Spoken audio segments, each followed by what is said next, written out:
जय गुरुदेव नाम कृष्णा। जय गुरुदेव राम कृष्णा। ये दक्षिण भारत की जो काफिले की यात्रा संपूर्ण कार्यक्रम करता हुआ है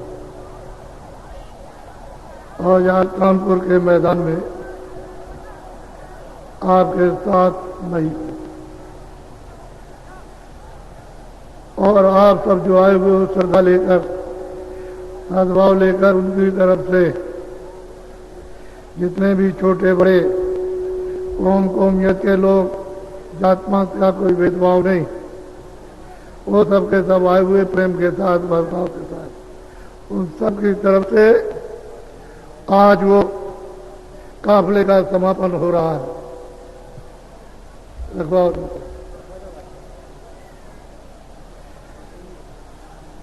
पूर्णता कार्यक्रम हुआ। छोटा मोटा दक्षिण भारत में कार्यक्रम नहीं हुआ। हमारी तबीयत खराब होते हुए भी और समय का यानी मतलब यह है कि वहाँ देर हो गई, लेकिन कार्यक्रम बहुत अति उत्तम। दो लोग साथ रहे, उन प्रेमियों ने अगाध परिश्रम किया और अब भी सब इस समापन में, सद्भाव समापन में ये सब के सामने उपस्थित हुए हो, उन सब की तरफ से ये श्रद्धा और मालिक की कृपा, प्रभु की दया सबके ऊपर हो रही है। आप सब उस मालिक की दया के दरवाजे पर बैठकर इच्छुक हो जाओ और जल्दी से जल्दी अपनी जीवात्मा को, अपनी सूरत को, अपनी रूह को घाट पर बैठ करके जगाओ। अंतर्मुख घाट है, दोनों आंखों के मध्य में ये सूरत, ये रूह बैठी हुई है। यहीं पर घाट है, दरवाजा है। इसी पर विनती और प्रार्थना आपके लिए की गई और मालिक ने मंजूर किया है कि जो जो बैठेगा उसके ऊपर में दया होगी, कृपा होगी और उसको अनुभव होने लगेगा। ऐसी दया सबके लिए मालिक की हो रही है। अब आपको चाहिए थोड़ा सा दरवाजे पर बैठ करके इंतजार करो और एक टकरे होकर के अपने कान से सुनो, आंख से देखो, तो ये प्रत्यक्ष सब कुछ आ जाएगा। और जब उसकी धारा आपके अंदर प्रकट होगी, अमृत की धारा और सर्दी धारा, वो सब सफाई करेगी अंतःकरण को, मन को, बुद्धि को, चित्त को, इन सब की सफाई कर देगी। मन निर्बल, बुद्धि निर्बल, चित्त निर्बल और जीवात्मा निर्बल, अंतःकरण निर्बल हो जाएगा तो कोई पाप और पुण्य का फिर कोई प्रश्न नहीं रहता। लेकिन थोड़ी सी आप मेहनत निमित्त मात्र की करो, जैसा कहा जाता है और इस पर जोर दिया जाता है या आप थोड़ा सा करो तो काम हो जाएगा। सारे देश में पहले सब यही था, सब आए थे, सब प्रभु का ध्यान सब करते थे, सब के सब उस समय पर कुछ सब ध्यान में थे और जब समय पूरा हुआ चले गए तो हम अपने देश में, अपने मालिक के पास सब के सब वापस हो गए। अब ये रचना किस तरह से और की गई ये तो आपको मालूम नहीं है, लेकिन मालिक की जब मौज हुई, उसकी जब इच्छा हुई तो उन्होंने सबसे पहले 3 लोग, एक अगम लोग, एक अलग लोग, एक सत्य लोग, इनको स्थापित किया। अगम लोग ने अगम पुरुष, अलग लोग ने अलग पुरुष और सत्य लोग ने सत्य पुरुष, इन तीनों ने उन्होंने स्थापित कर दिया। और ये बहुत बड़े बड़े देश, बहुत बड़े बड़े लोग हैं, जिनकी कोई सीमा नहीं। इसलिए आप सब उसकी दया के कांक्षी इच्छुक बन जाओ और दया सत्ता होगी।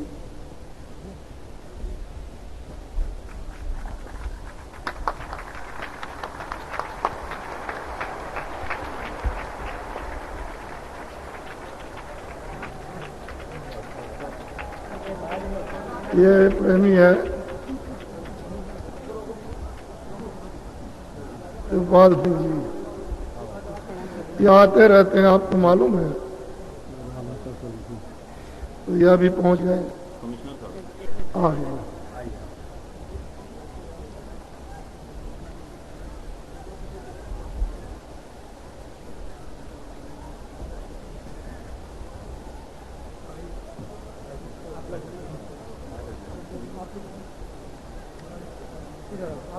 इन लोगों को बैठा दी,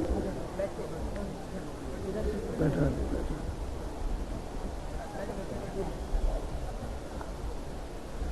और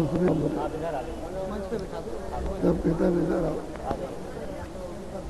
अच्छे पुण्य सत्कारों से आपको इस समय प्राप्त हो गया और उसका शुभ महान आपको यह अवसर मिल रहा है कि सब लोग जनमानुष जितने भी लोग हो, इंसान, आदमी और देवी और बच्चे, सब उसका लाभ लें। ऐसा वक्त और ऐसा समय कभी मिलने का नहीं होता है जो आपकी सबको ये मिला।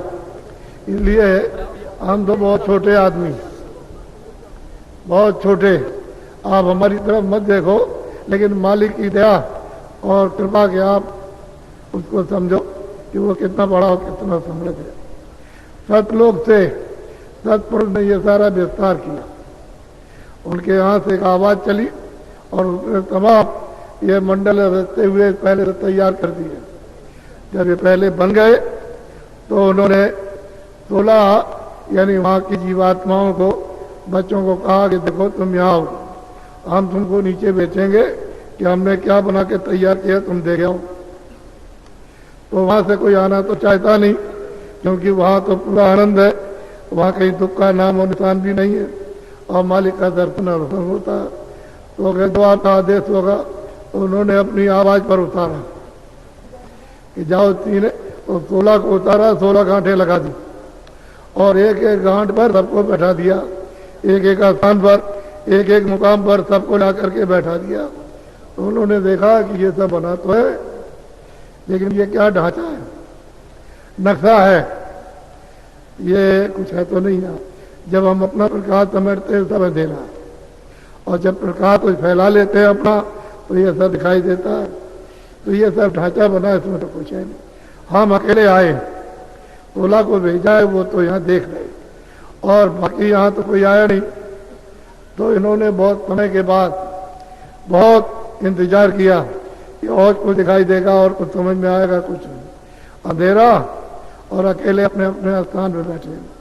तो सोचा जब अपने देश में चले, वहाँ आनंद ही आनंद है और मालिक का दर्शन है, और यहाँ तो कुछ है नहीं, यहाँ तो खाली नक्शा बना हुआ है।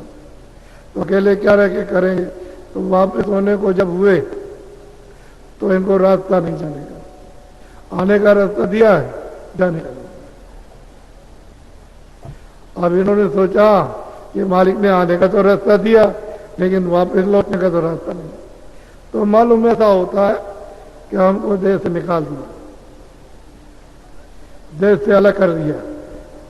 अब ये सोच करके अपने मुकाम पर, अपने स्थान पर बैठ गए और मालिक की आराधना अखंड करने लगे।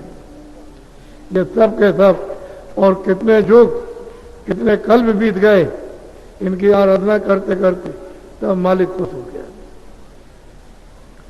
उन्होंने कहा मैं तुम्हारी इस सेवा से खुश हूं, तुम अपने मुंह से जो हमसे मांगो हम वही दे देंगे। तो जल्दी में सबने कहा कि हमको छोटा छोटा रात दे दीजिए। तो उन्होंने, मालिक ने कहा यो मत, तुमको हमने दिया। अब वो 16 आ गए, राज मांगा, मालिक ने स्वीकार कर लिया कि तुमको देंगे, लेकिन बगैर जीवात्माओं के, क्योंकि जीवात्मा चेतन है, तो उसके बगैर ये कैसे, जड़ में है, ये जड़ क्या करोगे, इसको कुछ नहीं कर सकते हैं। तो चेतन देंगे, तो चेतन को मतलब ये है मसाले में मिला करके अपने अपने लोक में बैठाओ और तुम राज करो। तो एक एक घड़ा, बहुत बड़ा घड़ा, यानी मालिक ने 16 को दे दिया।